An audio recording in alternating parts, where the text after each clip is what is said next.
I get asked a lot why I choose to cuss in my work, so today I want to address why I choose to look like an uneducated sailor. I feel like I'm doing people a disservice if I'm filtered at all. It just feels really ingenuine when I have a dichotomy between who I am professionally and who I am personally. I am the same person.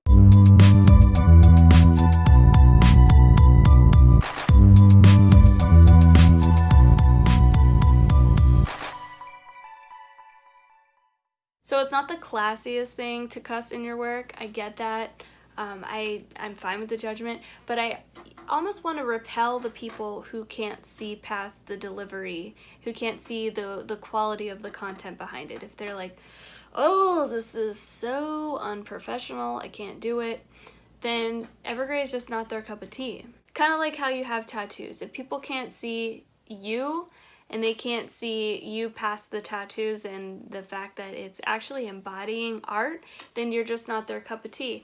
And I actually used that as a kind of a filter growing up for the people I wanted to be around and the people that I just didn't want to be around. So the more I learned about business and marketing, the more I was like, wow, some of this content is really good, but I wish people would just like loosen up and be real people and just talk to people like they're people. So I spent a lot of time being like, fuck, how do I make these people happy while still speaking my truth? And the truth is, I never actually did figure that out.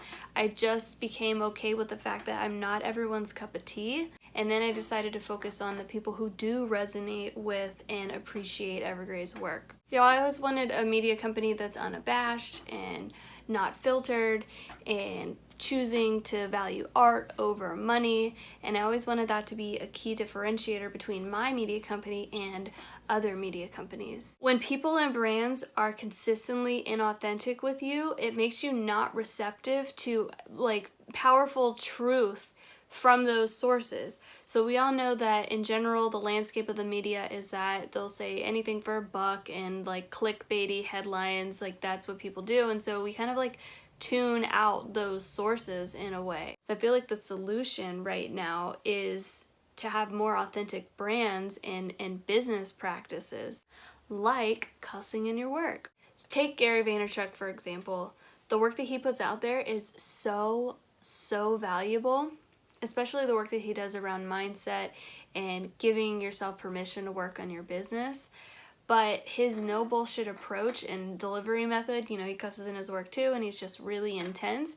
It turns a lot of people off. And like, this is really sad because the work is really, really good. Including me in the beginning, I was like, I don't want to work until my eyes bleed. Thank you though. But then I kept listening. Authenticity is more important, way more important than professionalism. You know what? Wait a minute. I need to add something to this. I showed this video to my mom because she's in a different demographic, different industry, different professional background. She made up some good points, so I actually asked her to come on camera and give me those points. So here's my mom. Mom, look right here, all right? That is the camera. So your background. Nursing administrator. How many letters do you have after your name? 1, 2, 3, 4, 5, 6, 7, 8, 9, 10. So slightly more professional, slightly more professional than me. So you just saw my video. What was your take on my video about why I should cuss in my work? I think that I was searching for clarification. If I were truly, authentically me all the time, I don't think I would be as effective in my professional life. You probably have less friends.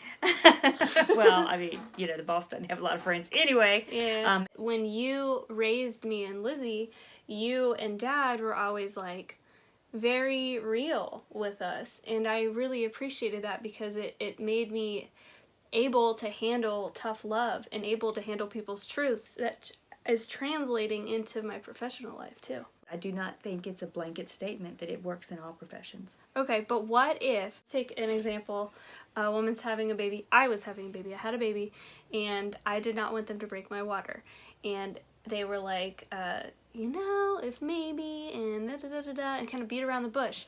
And I actually think that it would have applied in my case to where they could have been real and they could have been like, like, listen, bitch, we're gonna break your water because this baby's gonna go into distress.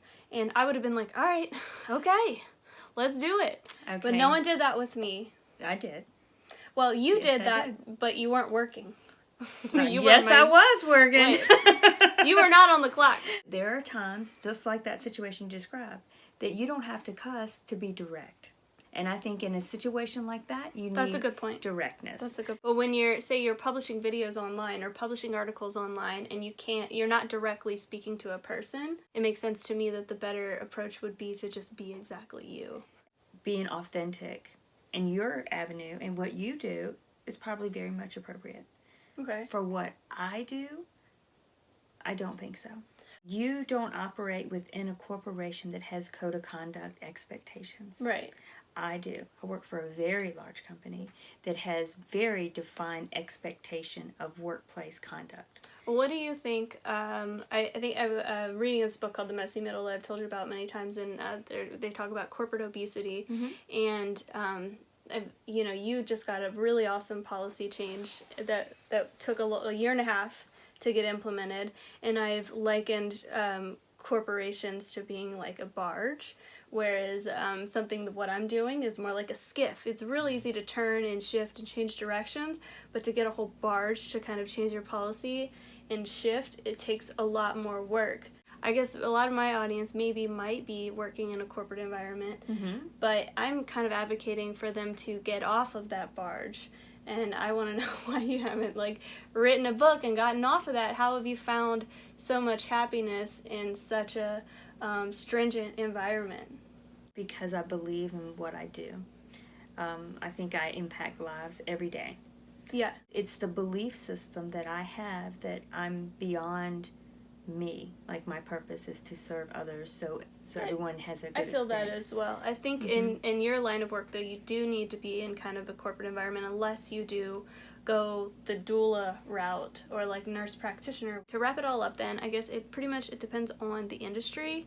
Exactly. I definitely don't think with your generation it's ever going to be acceptable to be super real, but maybe there's hope for mine. Who knows? Well, but let's keep it in perspective, though. If we had your grandma here, we have gotten more real from grandma's generation to my generation. That's true. Than to yours. So let's keep that in perspective. That's a good point. Very good point. We have become more real over time. What do you think your grandson's generation, how real do you think they'll be? I think it'll be so real that I'll be old enough to not care. So that's what I'm thinking. Yeah, well, the granddaddy even less. We can only hope. Yeah. Okay, I will see you in the next video.